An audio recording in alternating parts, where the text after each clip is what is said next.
Guys మన మహేష్ బాబు గారు, అలీ గారు, బ్రహ్మానందం గారు ఇలా ఎంతోమంది మన టాలీవుడ్ యాక్టర్స్ వాయిస్ అందించిన 'ముఫాసా ది లయన్ కింగ్' అనే మూవీ ప్రెజెంట్ థియేటర్స్‌లో రన్ అవుతుంది కదా! అయితే నేను ఆ మూవీని జస్ట్ ఇప్పుడే చూసి రావడం అయితే జరిగిందండి. సో, ఈ వీడియోలో మనం ఏంటంటే అసలు ఆ మూవీ ఎలా ఉంది, ఏంటి అనేది డిస్కస్ చేద్దాం. ఓకేనా? అయితే ఇక్కడ ఫస్ట్ ఆఫ్ ఆల్ స్పాయిలర్స్ లేకుండా బేసిక్‌గా స్టోరీ లైన్ ఏంటి అనే విషయానికి వచ్చినట్లయితే గైస్ 2019లో వచ్చిన 'ది లయన్ కింగ్' అనే మూవీకి సీక్వెల్‌గా వచ్చిన ఈ మూవీలో అసలు ముఫాసా ఎవరు? తను ఎక్కడి నుంచి వచ్చాడు? అండ్ తన తల్లిదండ్రులకు దూరం అయ్యి వేరే ట్రైబ్‌కి చెందిన సింహాల దగ్గర పెరిగిన ఈ ముఫాసా ఒక రాజ్యానికి రాజులా ఎలా ఎదుగుతాడు? అండ్ అంతేకాకుండా ఆ తరువాత అసలు ఏం జరిగింది? ఇలాంటివన్నీ కూడా మనమైతే మూవీలో చూడాల్సి ఉంటుందన్నమాట. సో, మొత్తానికి అర్థమైంది కదా స్టోరీ లైన్ ఏంటి అనేది. అయితే ఇప్పుడు ఈ మూవీ ఎలా ఉంది అనే విషయానికి వచ్చినట్లయితే గైస్ మూవీ అయితే చాలా బాగుందండి. ఎస్పెషల్లీ చిన్న పిల్లలకైతే బాగా నచ్చేస్తుందన్నమాట ఈ మూవీ. అండ్ ఇప్పుడు ఇందులో ప్లస్ పాయింట్స్ ఏంటంటే ఈ మూవీలో విఎఫ్ఎక్స్ వర్క్ అయితే చాలా రియలిస్టిక్గా నెక్స్ట్ లెవెల్లో ఉందనే చెప్పాలి. ఇందులోని ఏ ఒక్క ఎలిమెంట్ కూడా ఇది విఎఫ్ఎక్స్తో క్రియేట్ చేశారు అని అస్సలు అనిపించదన్నమాట మనకి. అలాగే ఈ మూవీకి ఇంకో పెద్ద ప్లస్ ఏదైనా ఉంది అంటే అది డబ్బింగ్ అనే చెప్పాలండి. ఎందుకంటే ముఫాసా అనే క్యారెక్టర్కి డబ్బింగ్ చెప్పిన మన మహేష్ బాబు గారేమో ఆ ముఫాసా క్యారెక్టర్ తాలూకా ఎమోషన్ని మ్యాచ్ చేస్తూ తన వాయిస్ మాడ్యులేషన్ని మెయింటైన్ చేసే విధానం మాత్రం చాలా బాగుందన్నమాట.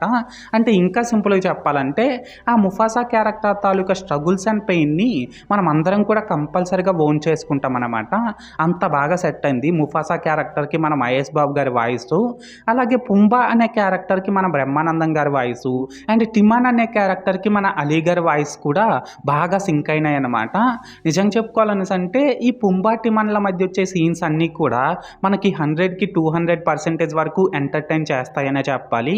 భలే ఫన్నీగా అంత బాగున్నాయి అన్నమాట ఆ సీన్స్ అయితే.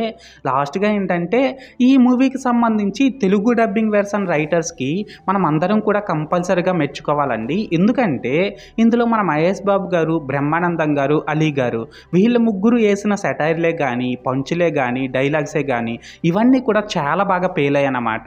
అది ఎంతలా అంటే ముఫాసా ది లయన్ కింగ్ అనే ఈ మూవీని మనం స్క్రీన్పై చూస్తున్నప్పుడు మనకి సింహాలు కాకుండా వాటికి డబ్బింగ్ చెప్పిన మన టాలీవుడ్ యాక్టర్సే స్క్రీన్పై కనిపిస్తారన్నమాట.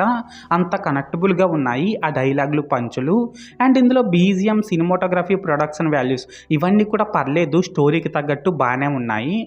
సో, మొత్తానికి ప్లస్ పాయింట్స్ విషయానికి వచ్చినట్లయితే ఇదన్నమాట మ్యాటర్. అండ్ ఇప్పుడు ఈ మూవీలో నాకు కనిపించిన మైనస్ పాయింట్స్ విషయానికి వచ్చినట్లయితే గైస్ ఈ మూవీలో నాకైతే పెద్దగా మైనస్ పాయింట్స్ అయితే కనిపించలేదండి. జస్ట్ రెండే కనిపించాయి. అవేంటంటే ఈ మూవీలో స్టోరీ కొత్తదేం కాదనమాట. ఇక్కడ ఏంటంటే మనం ఇలాంటి స్టోరీని ఇంతకుముందు చాలా మూవీస్లో చూసేసినట్టే ఉందన్నమాట ఈ స్టోరీ. అండ్ అంతేకాకుండా ఇందులో సాంగ్స్ కూడా అస్సలేం బాలేవు. సో, మొత్తానికి మైనస్ పాయింట్స్ విషయానికి వచ్చినట్లయితే ఇదన్నమాట మ్యాటర్.